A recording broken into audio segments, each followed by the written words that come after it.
नमस्कार दर्शकों, स्वागत है आपका हमारे YouTube चैनल नेक्स्ट 9 स्पेशल में। दर्शकों, रोजाना की तरह हम लेकर आते हैं आपके लिए एक नई जानकारी। जी हाँ दर्शकों, आज हम आपसे चर्चा करेंगे एक ऐसे विषय के बारे में जिसके विषय के बारे में जितना कहा जाए उतना कम है। दर्शकों, मैं आपको बता दूं कि जो भी हमारा विषय होता है वो धार्मिक विषय होता है और हम धार्मिक विषय पर आपसे चर्चा करते हैं, जानकारी देते हैं।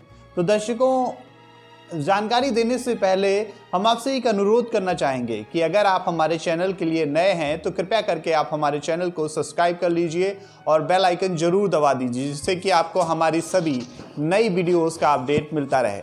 दर्शकों, और अगर आप कोई अपनी बात वीडियो के दौरान अगर कोई आपको ऐसी बात लगती है जो आपको लगता है कि ये बात यहाँ पर नहीं कहनी चाहिए, तो आप हमें कमेंट में अपना सजेशन ज़रूर दे सकते हैं। दर्शकों, मैं आपको बता दूं कि हमारी जितनी भी जानकारी रहती है वो हम वेरियस सोर्स से लेते हैं, और ये जो सोर्स होता है वो कोई भी सोर्स हो सकता है। Even it can be the net media और इट कैन एनीथिंग। हम न्यूज़पेपर से भी अपने जानकारी को निकालते हैं, हम किताबों से भी पढ़ते हैं, हम गूगल भी करते हैं और हम यूट्यूब से भी सर्च करते हैं। तो दर्शकों, हमारी जितनी भी जानकारी होती है वो स्पिरिचुअल धार्मिक जानकारी होती है। और अगर हमारी दिखाई गई जानकारी में आपकी कोई भी आप हमें सजेशन देना चाहते हैं तो दर्शकों, आप हमें वो सजेशन कमेंट के माध्यम से लिखकर जरूर दे सकते हैं। तो दर्शकों, आपका ज़्यादा समय न जाया करते हुए अपनी चर्चा की शुरुआत करते हैं। दर्शकों, आज की हमारी जानकारी है कि पूजा पाठ के लिए स्टील के बर्तनों का प्रयोग कतई नहीं किया जाना चाहिए। जी हाँ दर्शकों, पूजा पाठ में स्टील के बर्तन का प्रयोग करना शुभ नहीं माना गया है। तो दर्शकों, आज की हमारी यही जानकारी रहेगी। आज हम इसी विषय पर चर्चा करेंगे कि पूजा पाठ के लिए स्टील के बर्तन क्यों नहीं शुभ माने जाते हैं। दर्शकों, आप सभी जानते हैं कि हम अपने घरों में पूजा पाठ के लिए एक छोटा सा मंदिर बनाते हैं। उस घर में अपने भगवान को विराजमान करते हैं, अपने इष्ट को विराजमान करते हैं और उनकी पूजा आराधना करते हैं और उनसे प्रार्थना करते हैं कि उनके हमारे आने वाले भविष्य के लिए वो मंगल करें। दर्शकों, और पूजा पाठ के अपनी अपनी अलग सामग्री होती है, पूजा पाठ का अपना अपना अलग नियम होता है। तो दर्शकों, मैं आपको बता दूं कि पूजा पाठ के जो नियम हैं उनमें से एक नियम ये भी है कि पूजा पाठ के लिए स्टील के बर्तनों का प्रयोग बिल्कुल नहीं किया जाना चाहिए। जी हाँ दर्शकों, अगर पूजा पाठ में आप स्टील के बर्तनों का प्रयोग करते हैं तो ये धर्मशास्त्रों के अनुसार सही नहीं माना गया है। पूजा पाठ के लिए आपको कौन से बर्तनों का इस्तेमाल करना है, इस पर भी चर्चा करेंगे। लेकिन उससे पहले हम आपको बता दें कि पूजा पाठ में स्टील के बर्तनों का प्रयोग बिल्कुल निषेध माना गया है।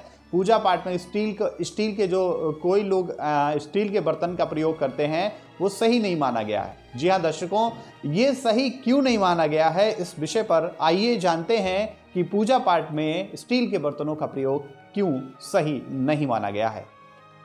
दर्शकों, आपने अक्सर देखा होगा कि पूजा पाठ की जितनी भी सामग्री या जितनी भी पूजा पाठ के लिए जो धातु का इस्तेमाल होता है वो पीतल, सोना, चांदी, इसका ज़्यादातर इस्तेमाल पूजा पाठ में किया जाता है। तो दर्शकों, ये क्या वजह है कि पूजा पाठ के लिए स्टील के बर्तन शुभ नहीं माने जाते। जी हाँ दर्शकों, चाहे लोहा हो चाहे एल्युमिनियम हो, ये जो स्टील हो, ये तीनों चीज़ें पूजा के लिए शुभ नहीं मानी जाती हैं। तो इसके पीछे की वजह क्या है, क्यों हम इन धातुओं को पूजा के लिए शुभ नहीं मानते? क्या ये धातु नहीं है? क्या सोना चांदी, अगर किसी के पास सोना चांदी नहीं है तो क्या वो इन धातुओं के इस्तेमाल पूजा में नहीं कर सकता? तो इस पर भी आज हम चर्चा करेंगे। दर्शकों, पूजा पाठ में ज़्यादातर जो प्रतिमाएं होती हैं वो लोहा, एल्युमिनियम और स्टील की ना होके ज़्यादातर वो पीतल की होती हैं। पीतल की प्रतिमा सबसे शुभ मानी जाती है। तो इसके पीछे वजह क्या है, क्यों पीतल को इतना शुभ माना गया है? आइए जानते हैं कि पीतल इतना शुभ हिंदू धर्मशास्त्रों में पूजा के लिए क्यों माना गया है। तो दर्शकों, आइए जान लेते हैं कि लोहा, स्टील और एल्युमिनियम पूजा के लिए शुभ क्यों नहीं माने जाते। दर्शकों, जैसा कि पूजा पाठ में प्राकृतिक चीज़ों का, प्राकृतिक धातु का इस्तेमाल किया जाता है, और स्टील जो है वो एक मानव निर्मित धातु है। स्टील कोई हमें कहीं से प्राप्त नहीं होता। स्टील तो खुद बनाया जाता है, इसको स्टील लोहे से निर्मित की जाती है, अलग अलग धातु मिला के इसका मिश्रण किया जाता है और स्टील बनाई जाती है। और लोहा जो होता है उसमें जंग लग जाती है, इसलिए लोहा शुभ नहीं माना जाता। और एल्युमिनियम जो है, एल्युमिनियम से कालिख निकलती है। तो ये 3 धातुएं पूजा पाठ के लिए शुभ इसलिए नहीं मानी जाती क्योंकि अगर स्टील की बात करें तो स्टील मानव निर्मित धातु है, और अगर लोहे की बात करें तो लोहे में बहुत जल्दी जंग लग जाता है, जिसकी अगर मान लीजिए किसी देवी देवता की प्रतिमा बन गई लोहे की और उसमें हम जल भी अर्पित करते हैं, दूध भी अर्पित करते हैं, इन तमाम चीज़ों से लोहे में जंग लग जाती है। तो इसलिए लोहे की धातु पूजा पाठ के लिए शुभ नहीं मानी गई है। और एल्युमिनियम की अगर बात करें तो दर्शकों, एल्युमिनियम जो है वो कालिख छोड़ने लगता है। एल्युमिनियम की धातु का इस्तेमाल इसीलिए पूजा पाठ में नहीं किया जाता है। दर्शकों, मैं आपको बता दूं कि एल्युमिनियम जो है वो बहुत ही हल्का मेटल होता है, बहुत ही हल्की धातु होती है, जिसका इस्तेमाल ज़्यादातर लोग बर्तन बनाने में काम करते हैं। लोग एल्युमिनियम के बर्तन ज़्यादातर लोग इस्तेमाल करते हैं क्योंकि ये बहुत हल्के होते हैं और ये जल्दी क्लीन करने में इनको क्लीन जल्दी कर सकते हैं। लेकिन कई बार ऐसा देखा गया है कि अगर आप एल्युमिनियम के बर्तन का लगातार इस्तेमाल करते हैं तो ये घिस भी जाता है और इससे कालिख निकलने लगती है।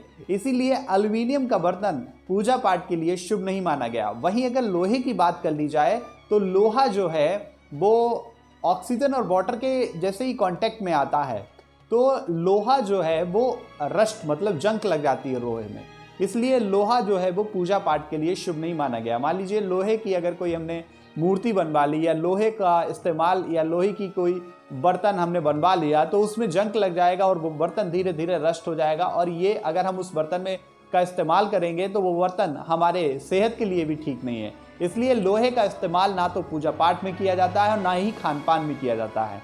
वहीं अगर स्टील की बात कर लें तो स्टील में जंग नहीं लगता है, लेकिन पूजा पाठ में ज़्यादातर जो धातुएं होती हैं वो मानव निर्मित नहीं होती, वो प्राकृतिक होती हैं। और स्टील जो है वो प्राकृतिक नहीं है, वो मानव निर्मित धातु है। तो दर्शकों, मैं आपको बता दूं कि मानव निर्मित धातु जितनी भी होती हैं वो पूजा पाठ में इस्तेमाल नहीं की जाती हैं।